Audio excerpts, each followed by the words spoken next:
ONGCৰ জনবিৰোধী নীতিৰ বিৰুদ্ধে হ'ব আন্দোলন।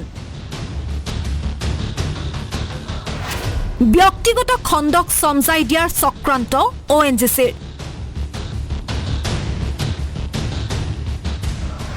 বিত্তীয় আৰু মানৱ সম্পদ বিভাগৰ সকলো কাম-কাজ লৈ যোৱা হ'ল দিল্লীলৈ।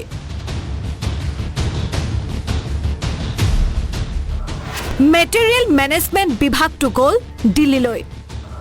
খনন আৰু উৎপাদনৰ ৰিকসমূহ ব্যক্তিগত খণ্ডক অৰ্পণ। এপতকৈ অসম সম্পদৰ সকলো ব্যক্তিগত খণ্ডক অৰ্পণ কৰাৰ বাতৰিয়ে চিন্তিত কৰি তুলিছে অসমবাসীক। আসাম টক্সৰ অনুসন্ধানমূলক বাতৰিৰ আজি এয়া চতুৰ্থ প্ৰতিবেদন।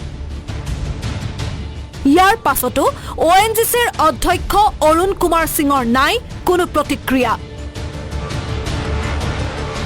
আমাৰ সাংবাদিকৰ সৈতে মুখামুখি হ'ব নোৱাৰে অধ্যক্ষ অৰুণ কুমাৰ সিং। ONGCৰ এনে হঠকাৰী সিদ্ধান্ত আৰু অধ্যক্ষৰ ৰহস্যজনক চিঠিক লৈ সৰব টাই আহোম ছাত্ৰ সন্থা।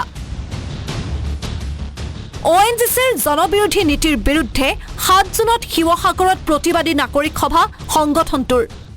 আমাৰ এটা স্পষ্ট স্থিতি যে ONGCয়ে কোনো কাৰণত অসম বিদ্বেষী নীতি গ্ৰহণ কৰিব নোৱাৰিব। ONGC ইয়াত খনন কৰিছে, ONGC ইয়াত উৎপাদন কৰিছে, ONGC ইয়াৰ পৰা প্ৰফিট কৰিছে, ভাৰতবৰ্ষৰ বিভিন্ন প্ৰান্তলৈ ইয়াৰ পৰা তেল সৰবৰাহ কৰিছে।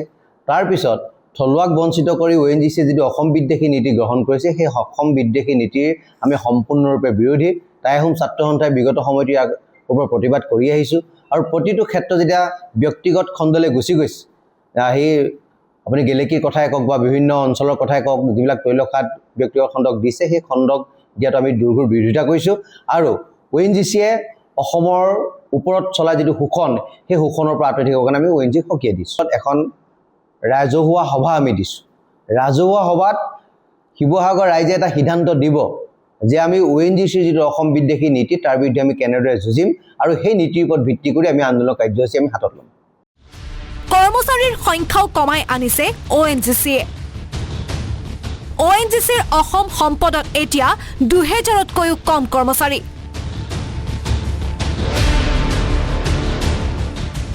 নিজস্বভাৱে ONGCয়ে মাত্ৰ 10টাহে ড্ৰিলিং ৰিগ চোৱা-চিতা কৰি আছে।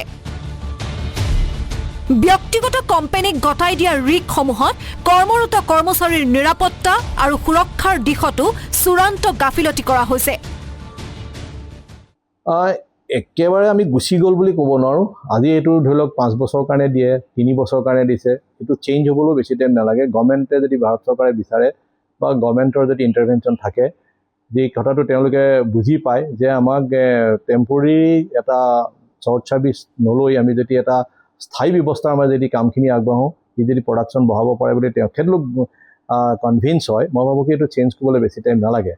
আৰু এইটো ক্ষেত্ৰত একচুৱেলি মই ভাবোঁ কি অসম চৰকাৰেও ইয়াত চকু দিব লাগে। যিহেতু আমাৰ মাটি সম্পদ, আমাৰ ভূমি গোটেইখিনি যিটো খেতি হ'লহেঁতেন, আজি আমি খেতি নকৰি খেতিয়কে আজি যিহেতু এনাৰ্জি ছেক্টৰটো ইম্প্ৰুভ কৰিবৰ কাৰণে আজি ONGCক দি দিছে, বিনিময়ত কিবা এটা পইচা পাইছে, সেইটো ডাঙৰ কথা নহয়। কিন্তু তেখেতৰ এটা যুগ যুগ ধৰি থকা এটা খেতি কৰা এটা যিটো জীৱিকাৰ এটা ব্যৱস্থা তেওঁলোকে হস্তান্তৰ কৰিছে। গতিকে অসম চৰকাৰেও এই ক্ষেত্ৰত চকু ৰাখিব লাগে।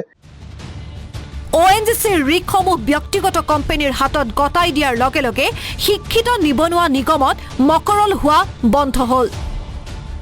অসমৰ ভূমি ব্যৱহাৰ কৰি বছৰ বছৰ ধৰি ONGCয়ে খাৰুৱা তেলৰ উৎপাদন কৰি লাভান্বিত হৈ শেহতীয়াকৈ এপতকৈ সকলো কাৰ্যালয় উঠাই নিয়াৰ লগতে ব্যক্তিগত কোম্পানীৰ হাতত গতাই দিয়াৰ চক্ৰান্ত কোনো অসমীয়া সচেতন মহলে মানি লোৱা নাই আৰু মানি ল'ব নোৱাৰে।